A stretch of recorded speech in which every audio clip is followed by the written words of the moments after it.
Selamat pagi, siang, sore, dan malam pada Bapak Riyad. Di sini kami dari kelompok 2 ingin mempresentasikan terkait hasil kerja kami dalam melakukan analisis data perusahaan Bibitor.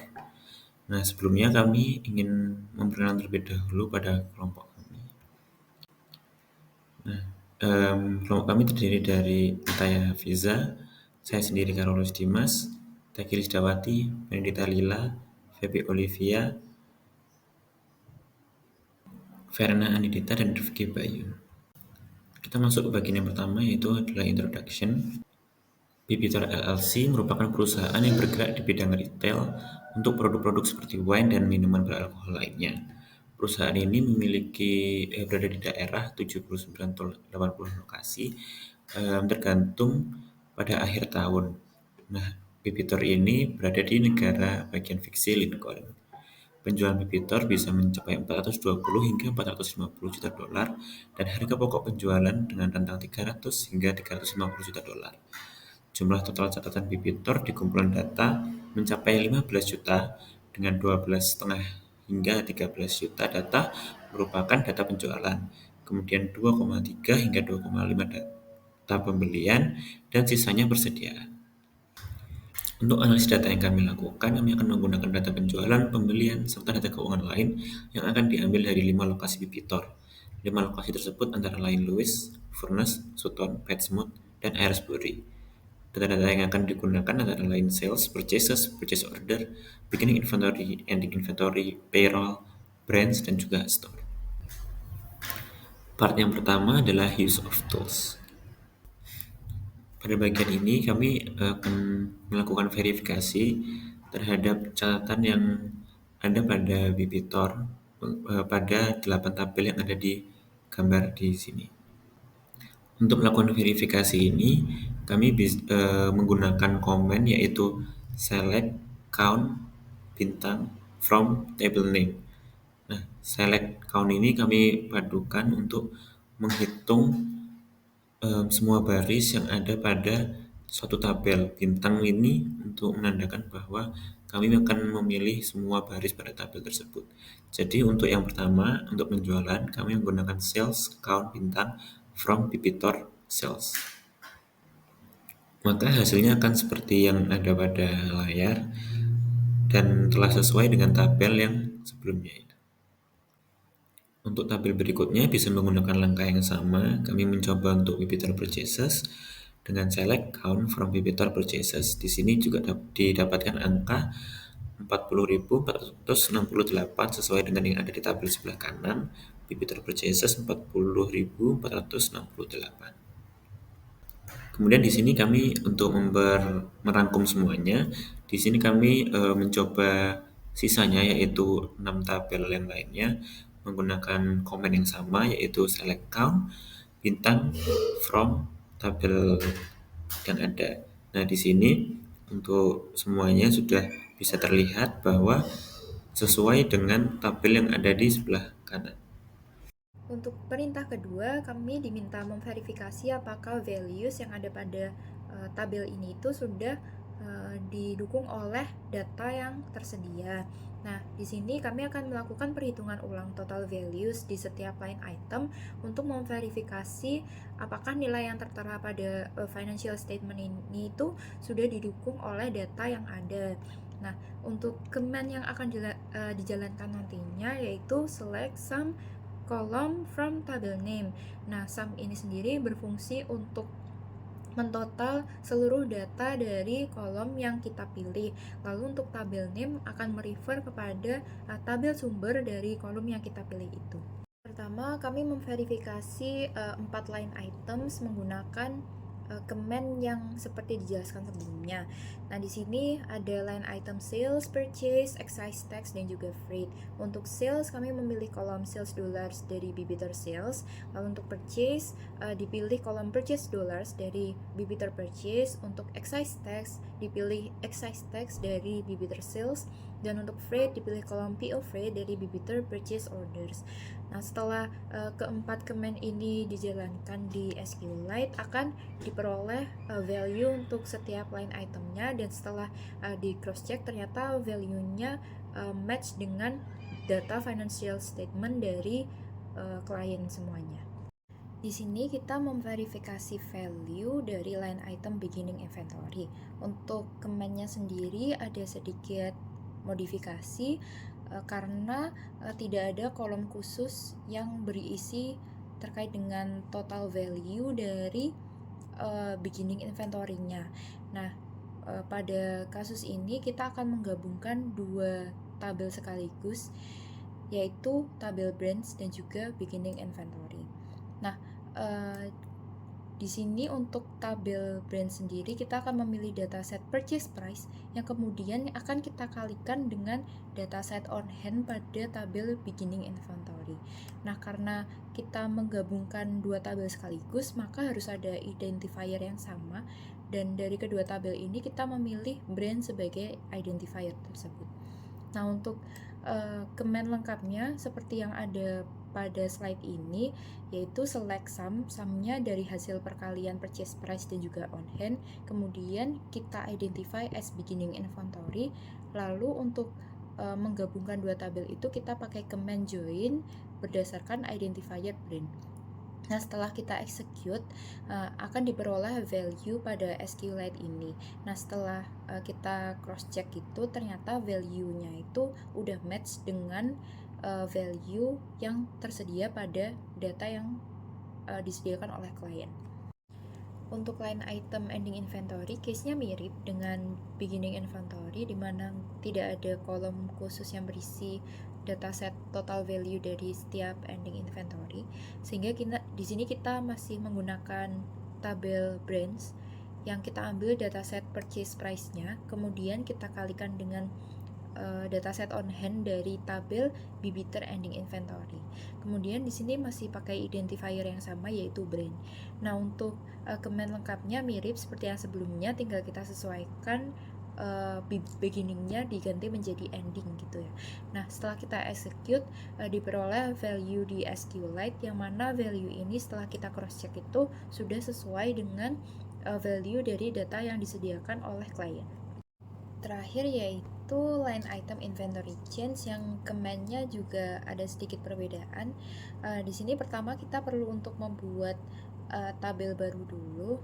Nah, pada kasus ini kita membuat tabel inventory change dengan kolom beginning inventory dan ending inventory, yang keduanya data type-nya kita set sebagai integer. Nah, setelah kita buat tabelnya, kemudian kita perlu input values-nya pada tabel. Nah, sebelumnya kan kita udah tahu total beginning dan ending inventory-nya itu berapa. Jadi di sini kita tinggal menggunakan command insert into inventory change values dari beginning inventory dan ending inventory-nya itu berapa. Nah, untuk yang langkah terakhir, cara tahu perubahan inventory itu adalah dengan mengurangkan ending inventory dengan beginning inventory ya. Jadi kita cari selisihnya gitu.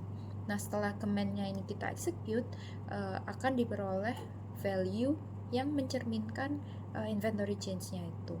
Nah, setelah kita cross check, ternyata value pada SQLite ini telah sesuai dengan value pada dataset yang disediakan oleh klien. Selanjutnya, kami diminta untuk melakukan perhitungan ulang total sales dengan mengalihkan price dan quantity yang dilakukan dengan tujuan untuk menemukan perbedaan apakah terdapat perbedaan antara catatan sales quantity dan sales price dengan sales dollar. Untuk komen yang kami lakukan di SQL, pertama, kami menambahkan kolom total sales pada tabel Bibitor Sales dengan menggunakan komen alter table Bibitor Sales at total sales. Selanjutnya, kami mengisi kolom total sales dengan menggunakan komen update Bibitor Sales, set total sales sama dengan sales price dikali sales quantity. Lalu akan terdapat kolom total sales, kolom baru pada tabel Bibitor Sales. Nah, untuk selanjutnya kami langsung membandingkan total antara sales dollar dan total sales, apakah terdapat adanya perbedaan. Nah, untuk membandingkannya, kami menggunakan rumus dengan menggunakan komen select sum sales dollar from debitor sales untuk mendapatkan jumlah dari sales dolar, lalu menggunakan comment select sum total sales from debitor sales untuk menemukan jumlah dari total sales. Lalu dari dua gambar di pojok kiri dapat kita simpulkan bahwa tidak ada perbedaan antara total dari sales dolar dan total sales.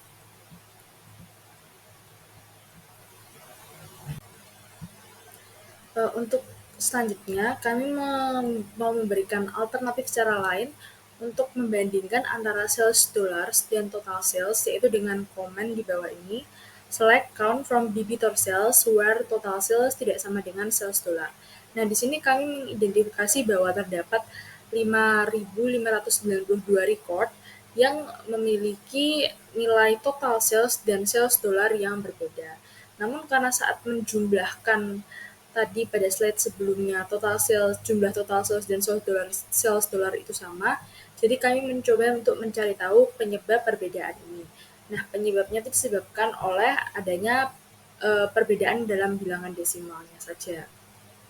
Ini kami identifikasi dengan komen select sum sales dollar dikurangi sales price dikali sales quantity from debitor sales. Mengapa kami yakin bahwa perbedaannya hanya ada pada bilangan desimal? Karena saat kami mencoba mengidentifikasi inventory ID mana yang memiliki total sales dan sales dollars yang berbeda dengan comment select inventory ID from debitor sales where total sales tidak sama dengan sales dollar. Ini kami mengidentifikasi bahwa terdapat 5.000 tadi, dan ini untuk sampel inventory ID-nya ada 18 underscore furnace underscore 11214. Nah, saat kami mencoba untuk mencari tahu apakah memang benar terdapat perbedaan antara sales dollar dan total sales, dengan mengetikkan inventory ID-nya pada debitor sales, di sini dapat diketahui bahwa tidak ada perbedaan sama sekali untuk inventory ID 18 underscore furnace underscore 11214, karena di sini sales dollar dan total sales-nya semuanya untuk inventory ID tadi itu sama. Selanjutnya, sama seperti dengan total sales, kami diminta untuk melakukan perhitungan ulang total purchases dengan mengalihkan price dan quantity yang dilakukan untuk menemukan perbedaan antara catatan purchase quantity dan purchase price dengan purchase dollar. Nah, untuk komen yang digunakan, sama seperti pada total sales tadi, kami menambahkan kolom total purchases pada tabel debitor purchase dengan komen alter table debitor purchases at total purchases. Nah, selanjutnya kami mengisi kolom total purchases dengan menggunakan komen update debitor purchases set total purchases sama dengan purchase price dikali purchase quantity. Untuk selanjutnya akan terdapat kolom total purchases pada tabel debitor purchases. Lalu kami membandingkan antara total purchase dollars dengan total purchases dengan komen select sum purchase dollar from debitor purchases dan select sum total purchase from debitor purchases, dan di sini kami mendapatkan angka yang sama, yaitu 419.2479,160 sekian. Nah, dari sini kami mengidentifikasi bahwa tidak terdapat perbedaan antara purchase dollars dan total purchase.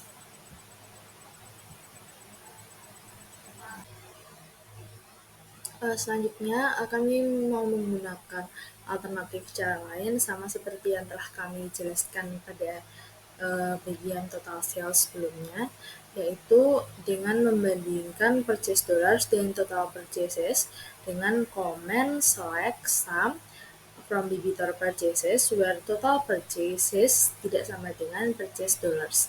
Nah, di sini kami mengidentifikasi bahwa terdapat 9.357 record yang memiliki nilai purchase dollars dan total purchase yang berbeda.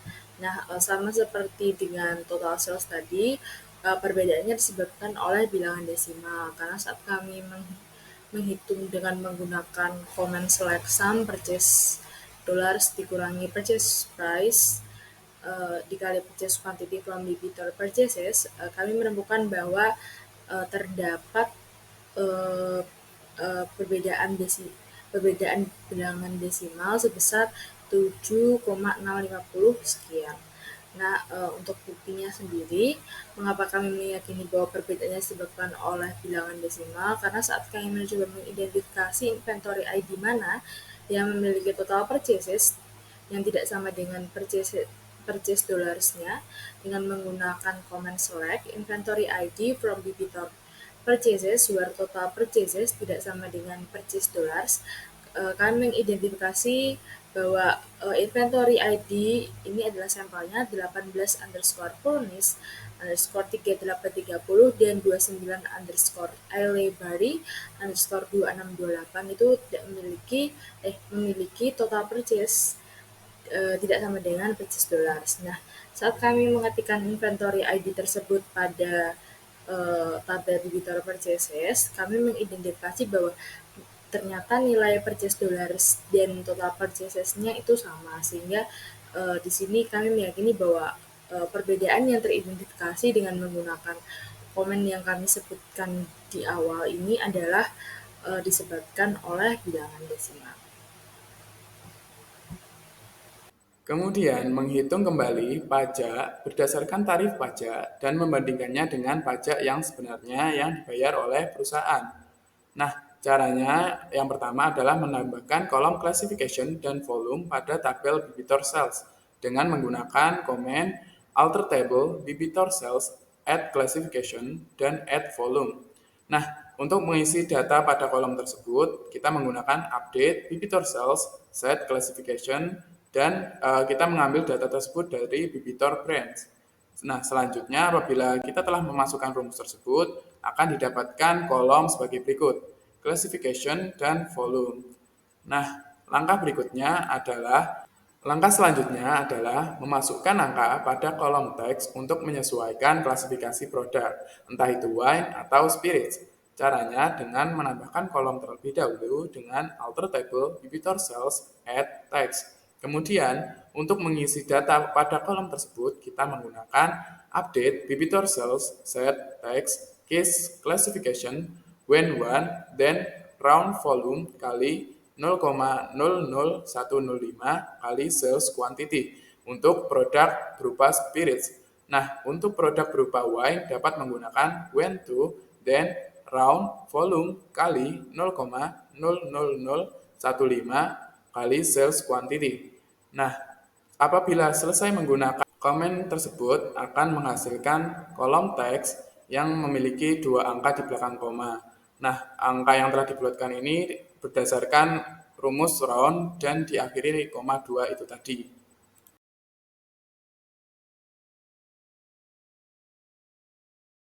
Nah, kemudian kita perlu mengecek total transaksi atau records yang memiliki perbedaan nilai antara excise tax dan tax. Nah, pada kasus ini kita menggunakan komen select count brand from debitor sales where excise tax not like tax. Nah, fungsi not like ini adalah untuk mendeteksi dan menjumlahkan berapa angka yang berbeda pada dua data yang kita miliki. Nah, akan menghasilkan 56.088 transaksi yang berbeda. Nah, untuk lebih spesifiknya, kita dapat menggunakan komen select brand sales date from debitor sales where excise tax not like tax. Nah, akan muncul hasil sebagai berikut. Untuk pertanyaan selanjutnya, kita diminta untuk calculate the gross margin percentage by store and classification. Jadi, pertanyaannya meminta kita untuk menghitung berapa persentasi laba kotor berdasarkan toko dan klasifikasi produk dari debitor. Nah, untuk pertanyaan ini, langkah pertama yang kami lakukan adalah menambahkan terlebih dahulu kolom purchase price karena untuk menghitung laba kotor kami memerlukan harga belinya sebagai COGS. Nah, adapun sintaks untuk menambahkan kolom itu alter table debitor sales, yakni kita mengubah tabel salesnya ini, lalu add purchase price, menambahkan kolom bernama purchase price. Kemudian jika sudah ada kolomnya, kami pun memasukkan angkanya, yakni dengan sinteks update debitor sales, kita memperbarui tabel debitor sales itu, lalu set purchase price equals, kita menambahkan value dari purchase price itu dengan select purchase price from debitor branch. Kita memilih kolom purchase price itu, atau istilahnya mengambil kolomnya dari tabel lain, yakni tabel branch, di mana di sini memerlukan common identifier atau karakteristik yang sama dari kedua tabel tersebut, di mana debitor branch titik brand, yakni kolom brand dari tabel brand itu equals atau sama dengan brand dari tabel sales. Jadi common identifier-nya adalah brand. Nah, jika sudah, maka akan tampil seperti yang di layar di paling ujung, di mana purchase price-nya sudah tampil dan semuanya itu sudah sesuai dengan tabel dari brands-nya tadi setelah kita memilih common identifier-nya. Kemudian setelah purchase price-nya sudah muncul, kita dapat menghitung laba brutonya berapa. Adapun cara perhitungannya adalah kita select dulu kolom yang kita inginkan. Di sini ada 3. Select store, classification, lalu rumus laba kotornya, yakni harga jual dikurangi harga beli per harga belinya untuk mengetahui persentasenya. As gross margin. Nah, itulah formula dari kolom gross marginnya. From yang diambil dari tabel debitor sales. Lalu kita kelompokkan di group by store and classification. Lalu jika sudah dijalankan sintaksnya, maka akan muncul seperti yang di layar, di mana ada 3 kolom, store, classification, dan gross margin yang sesuai dengan masing-masingnya. Lalu ketika kolom-kolom yang tadi itu kita ekstrak dan klasifikasikan, di sini dapat kita lihat ada spirits dan wine. Nah, typical retail markups atau bagian profit yang biasa diambil oleh retailer untuk produk spirits itu biasanya 35%. Namun dapat kita lihat sesuai tabel, rata-rata gross margin dari produknya debitor ini ada beberapa yang sedikit di atas markup 35% itu, dan 2 produknya dari toko 37 dan toko 5 itu jauh melebihi batas 35% pada umumnya. Kemudian untuk produk wine, rata-rata gross margin itu juga agak melebihi typical markup-nya, yakni 50%. Dapat dilihat toko 5 sampai toko 37 itu semuanya 61,8%. Kemudian khusus untuk toko 29, markup-nya itu jauh di atas 50%, yakni sebesar 94,2%. Baik, selanjutnya saya akan melanjutkan pertanyaan yang G, yaitu identify brand with gross margin that are zero or negative and corresponding inventory total. Jadi di sini kita akan melakukan identifikasi brand dengan nilai gross margin-nya itu adalah 0 atau negatif, dan juga inventory totalnya itu yang sesuai dengan kategori setiap brand. Nah, langkah-langkah untuk penggunaan SQLite-nya itu, yang pertama adalah membuat tabel baru dengan nama gross margin by brand.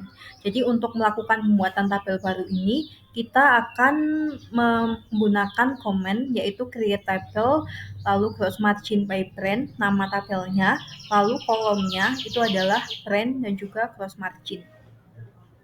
Langkah selanjutnya adalah menambahkan data pada tabel gross margin by brand. Karena tadi kan kita baru saja membuat tabel dan juga kolom yang kosong, lalu kita akan memasukkan nilai pada kolom brand dan juga gross margin. Yang menggunakannya adalah bisa insert into gross margin by brand, yaitu select brand. Itu akan memasukkan nilai ke kolom brand, lalu untuk gross margin-nya kita akan melakukan perhitungan dengan sales price min purchase price per purchase price as gross margin. Jadi untuk nilai gross margin-nya adalah dari perhitungan ini.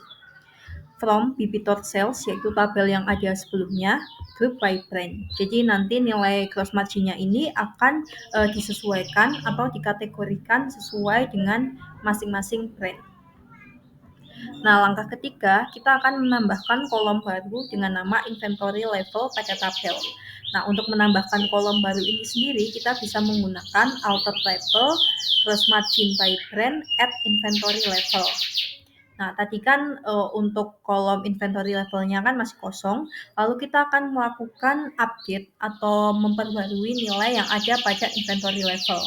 Nah, untuk memperbarui nilai ini sendiri, kita akan menggunakan set update gross margin by brand, lalu set inventory level sama dengan select on hand from Bibitor ending inventory where gross margin by brand sama dengan Bibitor ending inventory brand. Jadi untuk kolom inventory level ini itu nilainya akan sama dengan kolom on hand dari tabel Bibitor ending inventory. Nah, untuk hasil dari langkah 1 sampai ketiga ini kita bisa lihat pada gambar di samping, yaitu ada tabel dengan nama gross margin by brand dengan 3 kolom, yaitu brand, gross margin, dan juga inventory level. Nah, untuk kolom gross margin dan juga inventory level ini nilainya sudah disesuaikan untuk setiap nomor brand.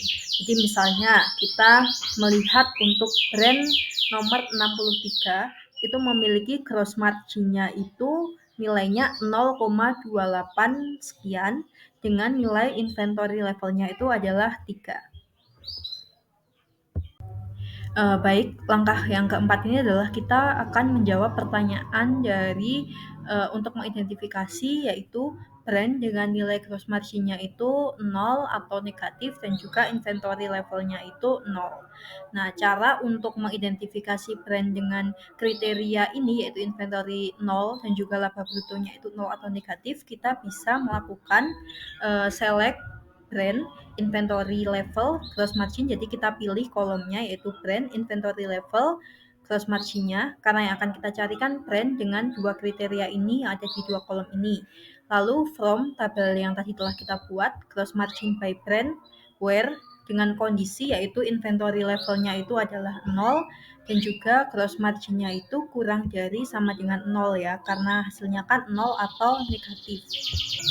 Nah, hasilnya setelah kita memasukkan komen tersebut adalah terdapat dua brand yang memiliki dua kriteria ini, yaitu adalah brand nomor 33331 dengan inventory levelnya itu 0 dan juga gross margin-nya itu adalah negatif 0,162. Jadi memenuhi ya kriterianya yaitu inventory levelnya 0 dengan gross margin-nya itu 0 atau negatif. Lalu brand yang kedua yaitu nomor 33982 dengan nilai inventory levelnya 0 dan juga gross margin-nya adalah negatif 0,26 sekian. Jadi untuk dua brand ini adalah memenuhi dua kriteria tersebut. Jadi jawaban dari soal ini hanyalah brand nomor 3331 dan juga nomor 33982. Nah, di poin H ini kita akan melakukan tes asesi untuk mengecek apakah inventory quantities berdasarkan brand dan juga store itu udah roll forward atau udah sesuai dengan rumus yang seharusnya, yaitu beginning inventory ditambah purchases dan dikurangi dengan sales. Nah, untuk yang pertama kita akan mengecek inventory quantities berdasarkan brand terlebih dahulu. Di sini kita akan membuat tabel baru terlebih dahulu yang bernama assertion test. Di sini kita akan meng-create table, kemudian akan masukkan kolom-kolom yang sekiranya akan berguna untuk perhitungan kita.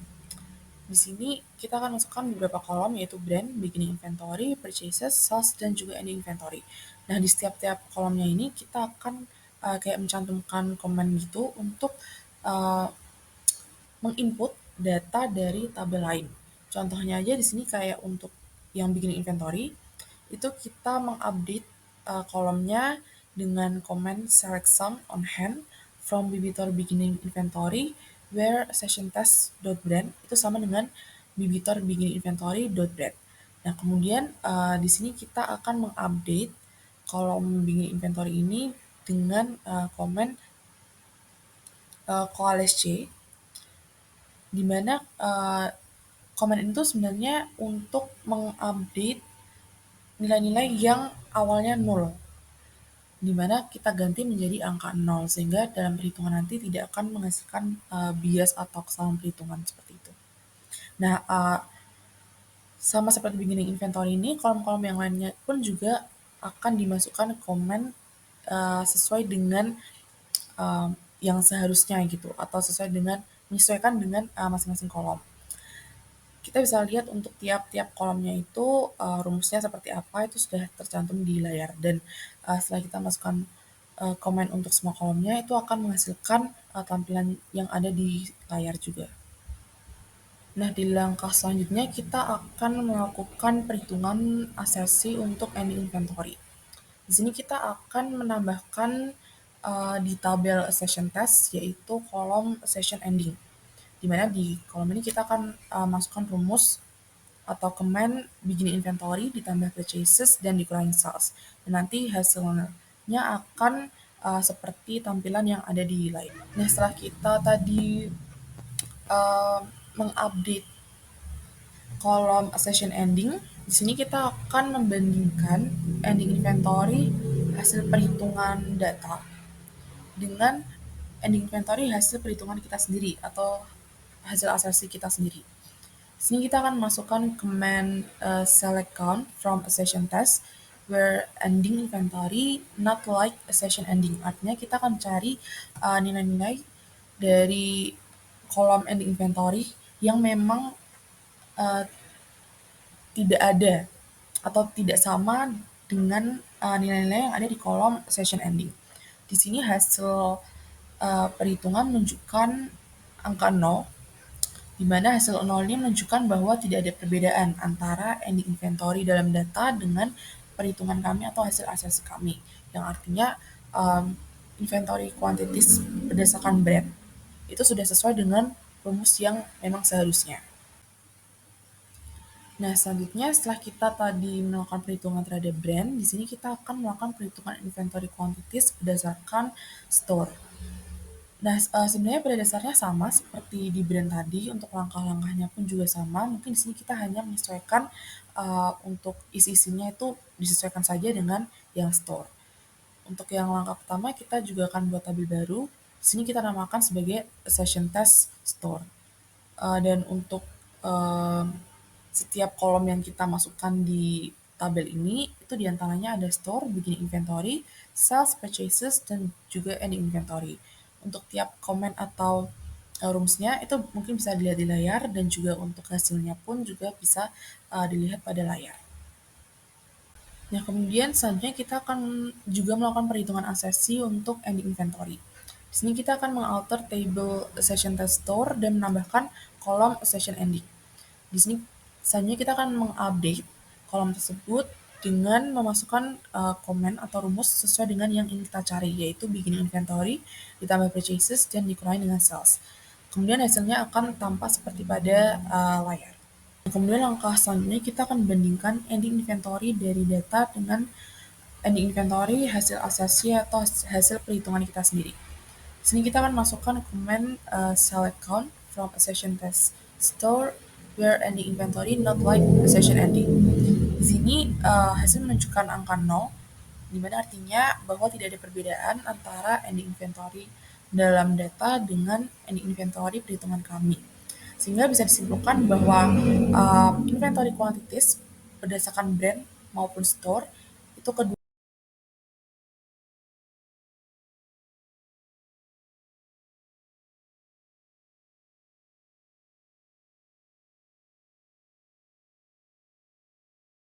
selanjutnya kita akan masuk ke part 2 yaitu analisis. Nah, jadi di part analisis ini kita akan merumuskan dua buah pertanyaan yang nantinya akan kita olah.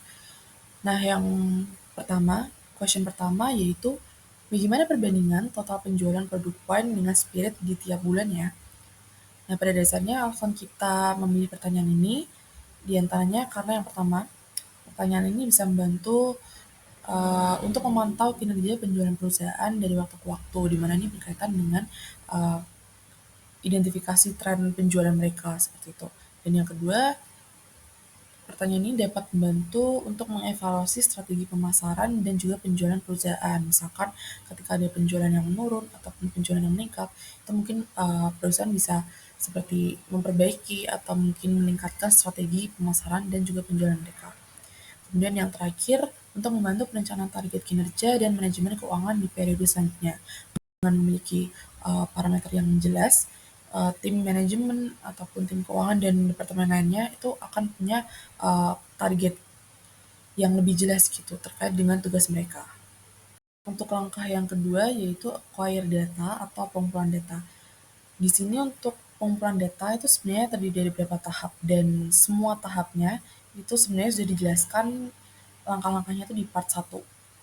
Jadi mungkin di sini untuk yang acquire data atau pengumpulan data ini saya hanya akan overview aja atau penjelasan singkat saja untuk yang mengulang kembali apa yang sudah dijelaskan di part 1. Untuk tahap pertama yaitu importing data. Di sini kita masukkan file CSV untuk dataset debitor ke SQL hingga akhirnya muncul tabel termasuk tabel sales yang dibutuhkan untuk menjawab soal ini. Untuk tampilannya mungkin dapat dilihat pada gambar.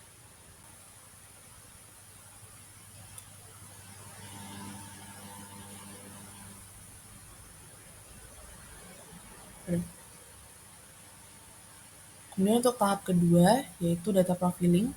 Di sini juga sudah dilakukan di part 1. Dimana di sini kita menghitung catatan dalam tabel sales dan ditemukan sejumlah 257.023. Kemudian tahap ketiga data yaitu quality assessment. Di sini kita akan melakukan verifikasi data penjualan untuk memastikan keakuratan data. Nah, untuk yang tertera pada layar, ini adalah langkah-langkah yang sudah kita lakukan di part 1 sebelumnya. Di mana kita di sini menghitung ulang total sales dengan mengalihkan sales quantity dan sales price untuk menemukan perbedaan catatan dengan sales dolar. Dan ternyata dengan menggunakan rumus SQL yang ada di layar, itu tidak ada perbedaan antara keduanya. Misalnya ketika kita membandingkan sales dolar dan total sales dengan kemen yang berbeda, yaitu seperti yang ada pada layar, itu ternyata hasilnya terdapat perbedaan, di mana perbedaan ini disebabkan oleh bilangan desimal, sehingga dapat disimpulkan bahwa kualitas dari data penjualan, terutama untuk sales dolar ini belum sepenuhnya akurat. Lalu kita sampai ke tahap selanjutnya yakni transformation data. Untuk question 1 ini kami memiliki beberapa langkah transformasi data. Yang pertama adalah aggregating data. Di sini kami menghitung terlebih dahulu total penjualan dengan mengalihkan kuantitas penjualan dan harga penjualan. Adapun rumusnya yakni alter table, debitor sales, add total sales. Jadi kita mengubah tabel salesnya terlebih dahulu, lalu menambahkan kolom total sales, lalu kita menghitung total salesnya berapa dengan mengalihkan sales quantity dikalikan dengan sales price. Lalu selain aggregating data, kami juga melakukan deriving data atau kita memunculkan fitur baru dari suatu fitur yang originalnya. Nah, di sini karena kami ingin membandingkan total sales dari kedua produk itu tiap bulan, maka kami perlu untuk memunculkan kolom bulan yang kami ambil dari sales date untuk mengetahui bulannya itu bulan berapa saja. Nah, adapun sintaks yang kami gunakan itu, pertama kita create table baru dulu untuk menghitung total sales bulanan dari debitor. Create table monthly sales as select. Nah, kita mengambil untuk mengisi kolomnya. Yang pertama, kita di sini kami menggunakan substring ya, atau kita tuh mengambil beberapa karakter dari isi suatu kolom untuk menjadi isi kolom yang baru lagi. Nah, di sini karena kami mengambil dari sales date, maka substring dari sales date, 1,4 di sini artinya adalah kami mengambil tahunnya juga selain bulan, dimana dia tuh karakter mulai startnya tuh dari pertama dan jumlah karakternya itu ada 4 untuk tahunnya, misalnya 2015 berarti 2015 karena format sales date yang awal dia itu menggunakan year, month, and date. Nah, jadi year itu adalah karakter yang pertama. Selain itu, kami juga mengekstrak substring dari sales date 6,2 as month. Jadi, selain tadi tahunnya, kami juga mengambil untuk bulannya, yang dimana ini yang paling penting. Nah, untuk bulan itu sendiri itu adalah karakter ke-6. Jadi, kita start mengambilnya itu 6. Lalu karena bulan itu cuma 2 ya, karena di sales date-nya itu misalnya month-nya itu 10 atau enggak 02 seperti itu. Jadi ada total jumlah karakternya ada 2, itu kita pilih as month. Lalu kita pilih juga classification untuk kita bisa juga tahu total sales-nya itu per produk wine dan produk spirits. Lalu kita mentotalkan juga total sales dari tiap-tiap year, month, dan classification tersebut itu dari table Bibitor sales. Lalu jika sudah, maka tampillah seperti yang di layar tersebut. Di sini kita bisa mengetahui berapa sih total sales dari misalnya ini tahun 2015, dia penjualannya tuh di bulan Oktober untuk produk spirits itu ada totalnya $344.575 seperti itu untuk total salesnya. Dan hal yang sama berlaku untuk data ke bawahnya. Sehingga dari sini itu kita tahu berapa sih total sales untuk tiap-tiap bulan dan tiap produknya. Selanjutnya di sini kami menulisnya sebagai langkah changing data. Sebenarnya jika merujuk pada PPT yakni transformation data itu ada namanya changing data types. Tetapi di sini kami tidak mengubah tipe data, hanya lebih ke arah merename seperti itu. Nah, jadi kami di sini ingin mengubah teks bulan tadi yang masih berupa angka menjadi nama bulan dalam alfabet. Nah, adapun sintaksnya dalam SQL yakni kami mengupdate monthly sales, yaitu kita mengupdate dulu tabel monthly sales yang kita inginkan. Lalu kita set month, kita di sini menggunakan case. Nah, case-nya ini ketika month-nya itu sama dengan tanda petik 01 karena ketika tadi kita mengekstraknya dari sales date 01 dan seterusnya ini masih berupa teks sehingga perlu ditambahkan tanda petik. Dan dia itu kalau dia month-nya sama dengan 01 maka dia akan berubah menjadi tanda petik lagi karena dia masih berupa teks January, dan hal yang sama juga berlaku seterusnya sampai bulan 12. Lalu else 0, nah jika dia di luar dari itu maka dia tidak memiliki value. Lalu n. Nah, hasilnya itu dapat dilihat seperti yang di layar, di mana month misalnya tadi bulannya 10, dia berubah menjadi Oktober dan seterusnya. Selanjutnya, ketika kita sudah mentransformasi datanya, saatnya kita menganalisis data tersebut. Langkah pertama yang kami lakukan dalam analisis data untuk question 1 ini, kami melakukan summary analysis terlebih dahulu, yakni kami menjumlahkan seluruh total penjualan tiap bulan dan tiap tahunnya. Nah, ini tuh sebenarnya sudah dilakukan pada tahap deriving data yang di bagian transformasi. Nah, yang ingin di-highlight dari sini, yang merupakan part dari summary analysis-nya, yakni kami menuliskan rumus sum total sales from Bibitor sales. Nah, jadi mentotalkan kolom total sales dari Bibitor sales sesuai dengan kolom di monthly sales ini. Jadi jumlah total salesnya itu sudah sesuai dengan year-nya, month-nya, dan klasifikasi produk penjualannya. Lalu langkah lain yang kami lakukan dalam menganalisis data yakni clustering. Nah, ini sama juga telah kami lakukan di tahap deriving data tadi. Nah, yang ingin di-highlight adalah di mana kami mengelompokkan dengan rumus group by dari year, month, dan classification produknya sehingga nantinya data dapat diolah dengan mudah. Kemudian analisis data yang selanjutnya kami lakukan yakni network analysis, di mana kami ingin mencari hubungan atau apakah ada hubungan antara penjualan dengan bulan penjualan tersebut. Nah, caranya adalah mengamati total penjualan terbanyak itu di bulan berapa. Nah, dari tabel yang tadi telah kami hasilkan di slide sebelumnya, kami menampilkannya dalam bentuk visualisasi menggunakan Tableau. Nah, di layar ini ada monthly sales untuk produk spirits. Nah, dapat dilihat di bulan Juli itu adalah total penjualan terbanyak, Juli 2016. Lalu total penjualan paling sedikit itu yakni ternyata di bulan Maret 2016. Hal yang sama juga kami lakukan untuk yang produk wine, di mana kami ingin mengamati total penjualan terbanyak itu di bulan berapa. Dapat dilihat di grafik Tableau ini, monthly sales wine, di mana penjualan terbanyak untuk produk wine itu ada di bulan Juli. Lalu untuk total penjualan paling sedikit itu ada di bulan Maret.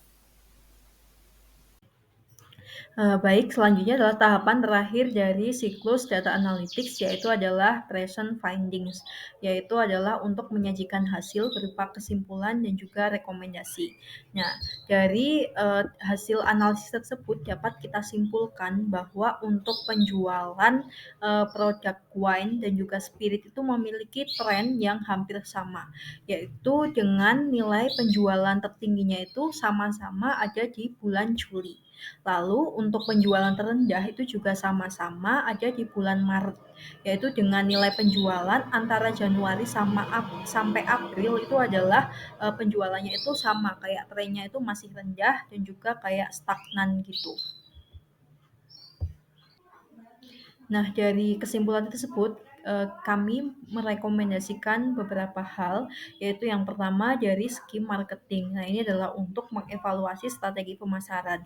Nah, kalau kita lihat itu kan tadi bahwa penjualan tertinggi itu ada di bulan Juli dan juga penjualan terendah itu ada di bulan Maret untuk produk wine sama spirit itu sama ya. Nah, ini untuk dari strategi penjualannya itu yang pertama bisa dilakukan analisis bulan penjualan terendah. Dan tadi kan bulan terendahnya itu ada di bulan Maret. Nah, itu bisa mungkin diidentifikasi faktor penyebabnya itu mengapa penjualan di bulan Maret itu paling rendah untuk dua produk tersebut. Lalu juga bisa merumuskan strategi pemasaran yang sesuai. Lalu juga bisa meningkatkan penggunaan digital marketing, misalnya dengan pemasaran melalui sosial media, lalu e-commerce gitu.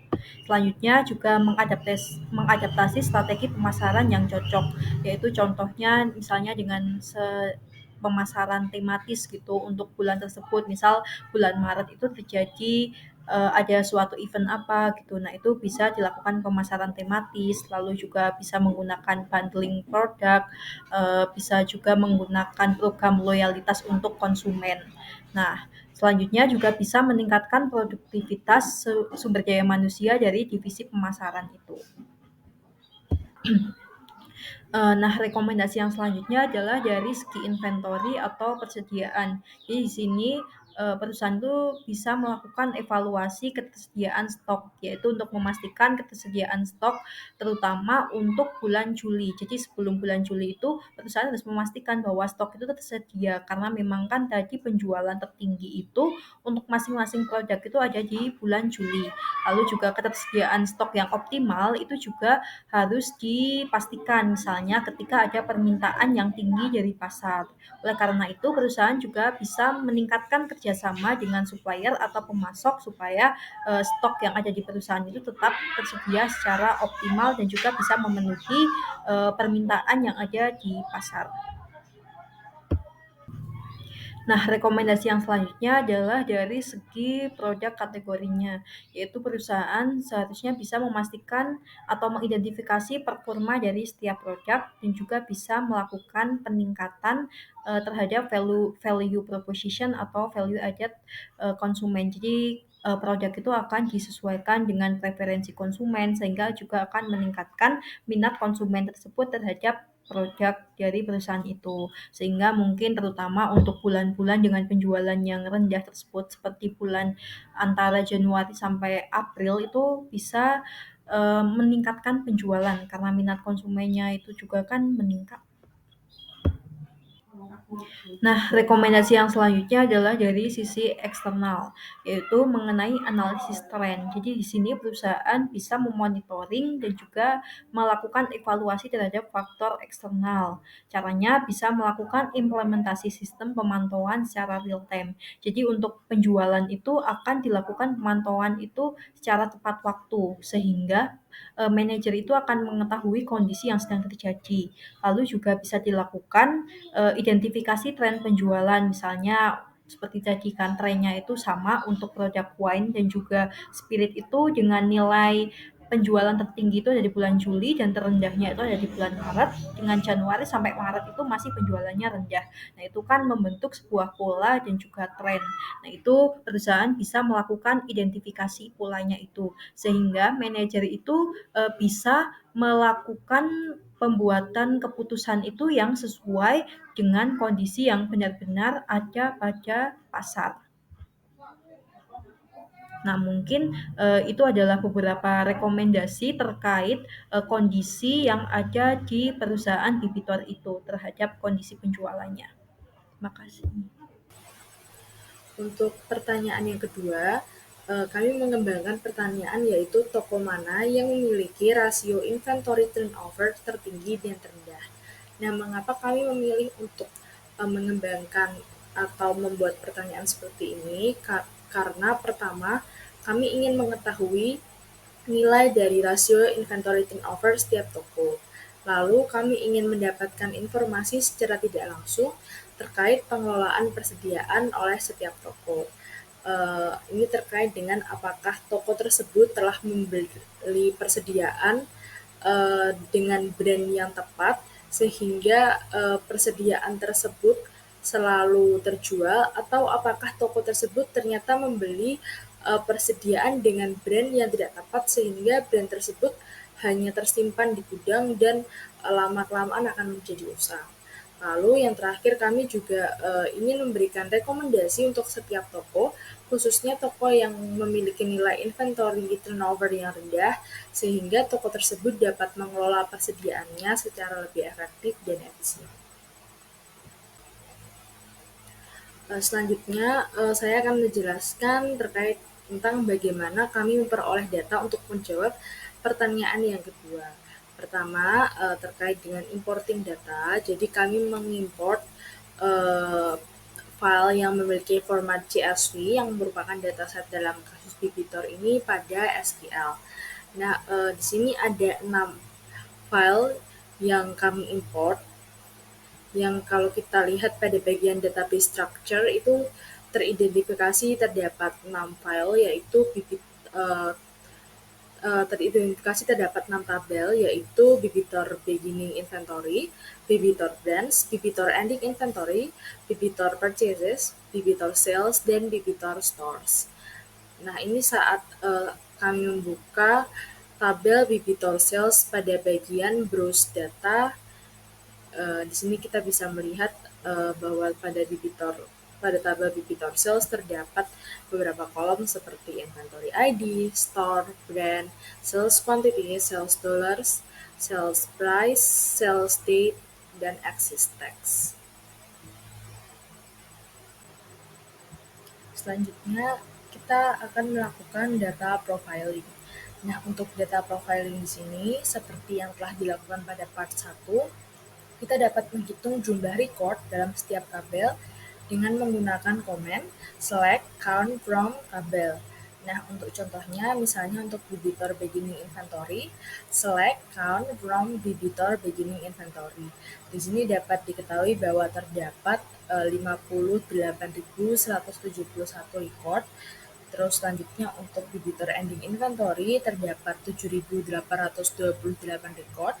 Untuk Bibitor Purchases terdapat 40.468 records. Untuk debitor sales terdapat 257,23 records, dan untuk debitor stores terdapat 5 records, dan untuk debitor brands terdapat 2.803 records. Seperti itu. Selanjutnya untuk data profiling lainnya, seperti dengan part 1, kita dapat menghitung jumlah dari nilai suatu kolom dalam setiap tabel. Untuk tabel debitor sales atau tabel debitor purchases, kita dapat menggunakan comment select sum. Kolom yang mau dihitung sumnya sales dollars atau purchase dollars from tabelnya debitor sales or debitor purchases. Untuk tabel debitor beginning or ending inventory dapat digunakan rumus seperti pada gambar 3 dan gambar 4. Jadi di sini kita akan mengambil kolom purchase price dari debitor brands dikali kolom on hand dari debitor beginning or ending inventory. Lalu kita joinkan tabel debitor brands dengan debitor beginning inventory, di mana on-nya adalah berdasarkan dari brand pada pada tabel debitor brands, dan juga brand pada tabel debitor beginning or ending inventory. Dan di sini kita mendapatkan nilai sum dari debitor beginning inventory sebesar 8696 sekian, dan untuk ending inventory sebesar 1004214 sekian. Seperti itu. Selanjutnya terkait dengan quality assessment.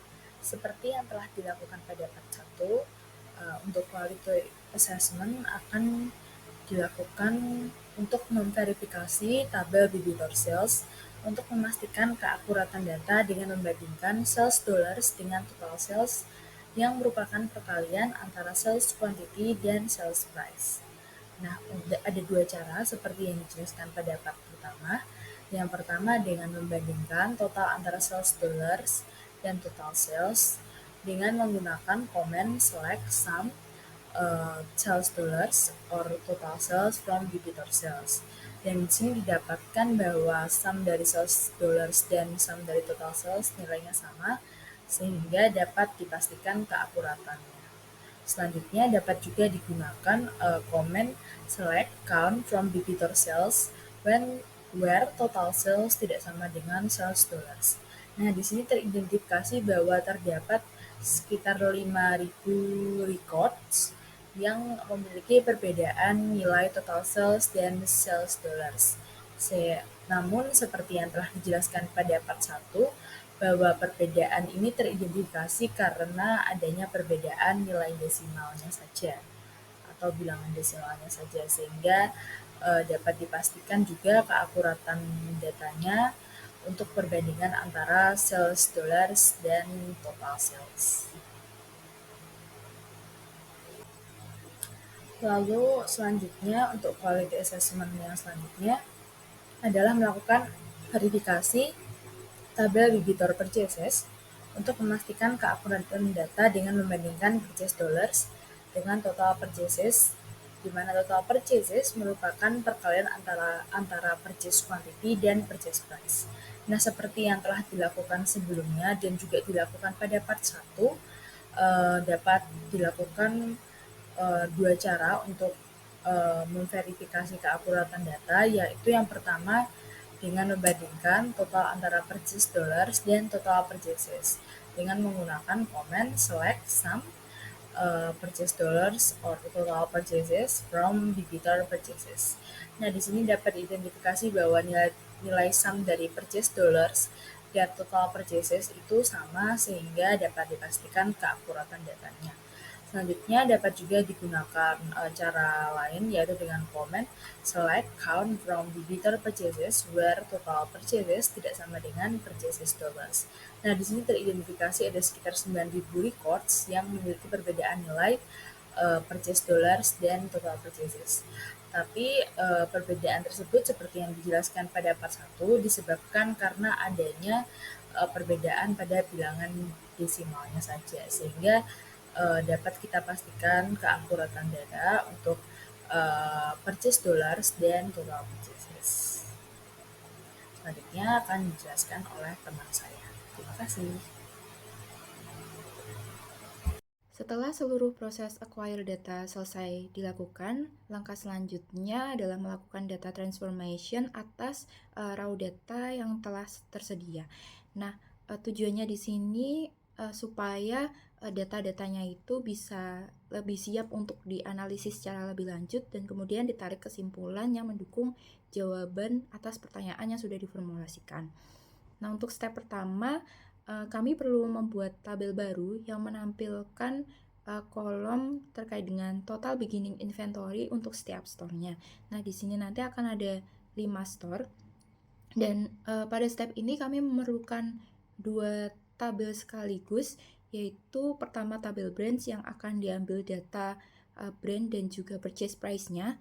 Lalu untuk tabel kedua yaitu beginning inventory yang akan diambil data terkait store, brand, dan juga on hand-nya.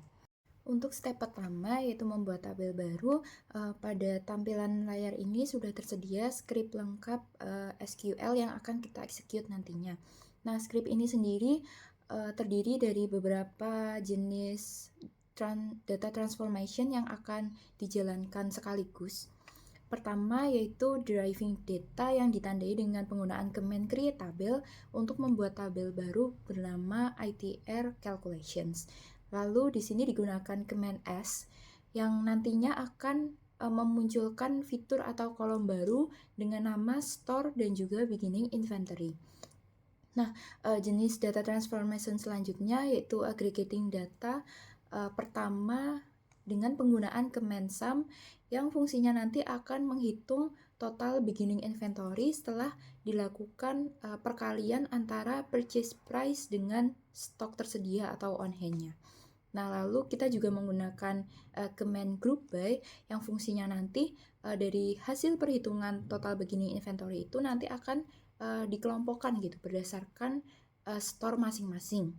Lalu karena kami menggunakan data dari 2 tabel yang berbeda, di sini juga dilakukan merging data dengan command join yang fungsinya nanti akan menggabungkan data pada tabel Bibiter Brands yaitu purchase price dengan on hand pada tabel beginning inventory.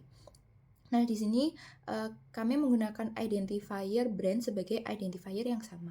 Setelah script lengkapnya kita execute di SQL, akan diperoleh tabel seperti pada bagian kanan tampilan layar.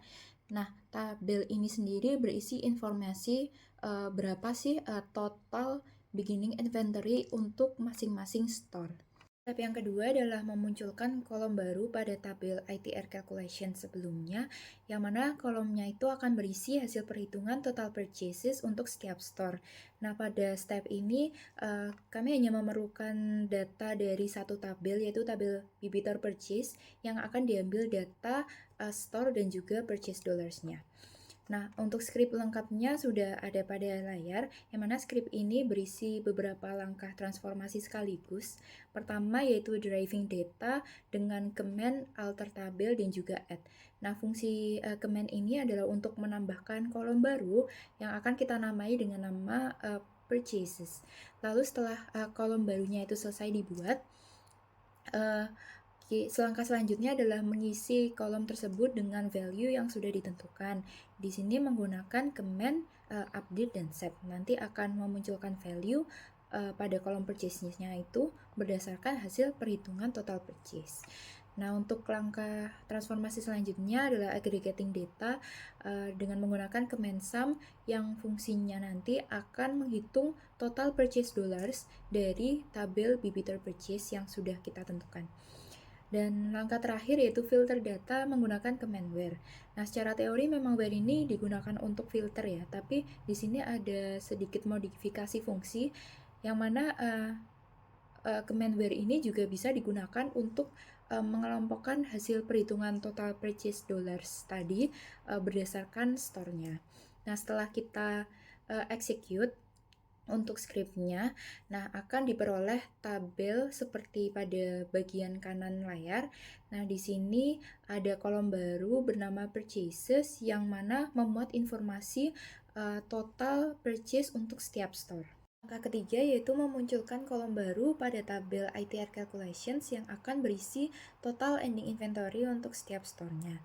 Nah, step ini itu mirip dengan step pada beginning inventory, di mana di sini akan melibatkan dua tabel sekaligus. Pertama yaitu brands yang akan diambil data brand dan juga purchase price-nya, dan yang kedua akan digunakan tabel ending inventory yang akan diambil data store, brand, dan juga on hand-nya.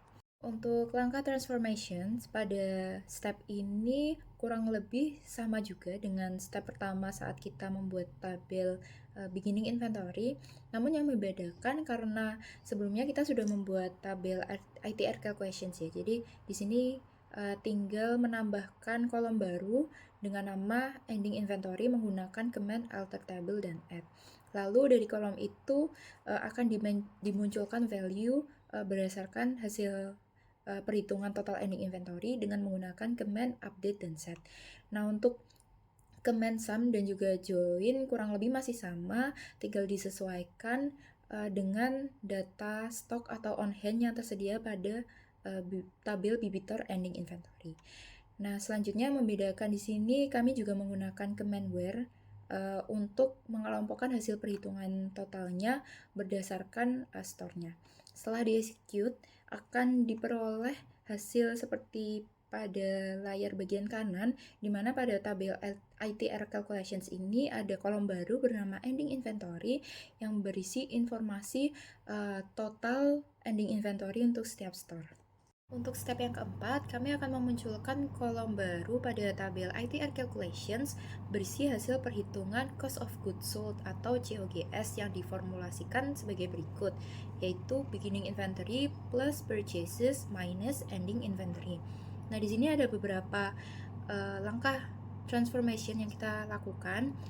Masih sama seperti sebelumnya karena di sini akan menambahkan kolom baru bernama COGS, maka kami menggunakan command alter table dan add. Lalu untuk memunculkan value pada kolom tersebut menggunakan command update dan set. Nah, selain itu kami juga melakukan aggregating data. Jadi setelah command set akan dimasukkan rumus COGS yang tadi, yaitu beginning inventory plus purchase minus ending inventory. Yang mana setelah semua rumus ini di-execute nantinya akan menghasilkan kolom baru pada tabel ITR calculations yaitu COGS. Nah, kolom ini berisi informasi cost of goods sold dari setiap store-nya. Untuk step kelima, kami memunculkan kolom baru yang berisi hasil perhitungan average inventory. Nah, di sini kami memasukkan formula beginning inventory plus ending inventory dibagi 2 untuk mencari tahu total average inventory di setiap store-nya. Nah, untuk langkah transformation-nya masih sama dengan sebelumnya. Pertama, melakukan driving data menggunakan command alter table dan add kolom average inventory. Lalu kita memunculkan value pada kolom tersebut menggunakan command update dan set. Sekaligus di sini kami melakukan aggregating data dengan memasukkan rumus average inventory pada command update dan set. Nah, setelah di-execute akan diperoleh kolom baru pada ITR calculations yang berisi informasi average inventory dari setiap store. Step ke-6, kami akan memunculkan kolom baru yang berisi hasil perhitungan inventory turnover ratio atau ITR. Nah, ITR sendiri bisa dirumuskan dengan COGS dibagi average inventory. Untuk langkah transformation datanya sama seperti 2 step sebelumnya. Pertama, melakukan deriving data menggunakan command alter table dan add kolom ITR. Lalu kami memunculkan value pada kolom tersebut menggunakan command update dan set. Nah, sekaligus di sini melakukan aggregating data dengan memasukkan rumus ITR. Nah, setelah seluruh rumusnya ini di-execute, akan diperoleh kolom baru pada tabel ITR calculations yang berisi informasi inventory turnover ratio untuk setiap store.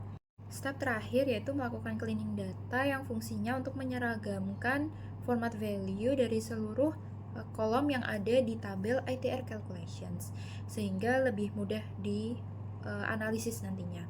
Nah, di sini kami akan membulatkan nilai pada kolom purchase, COGS, average inventory, dan ITR, sehingga yang muncul pada tabel itu hanya sampai 2 angka di belakang koma saja untuk value-nya. Nah, di sini command utamanya menggunakan command round yang kita combine dengan command update dan set. Lalu contohnya misalnya set purchase sama dengan round kolom purchase, 2. Nah, 2 di sini itu menandakan berapa angka di belakang koma yang akan ditampilkan pada tabel nantinya. Nah, setelah kita execute keempat kolom ini, akan diperoleh hasil seperti pada layar, yang mana terlihat lebih rapi ya, karena seluruh kolomnya ini format value-nya itu sama gitu. Cuma menampilkan angka hingga 2 di belakang koma.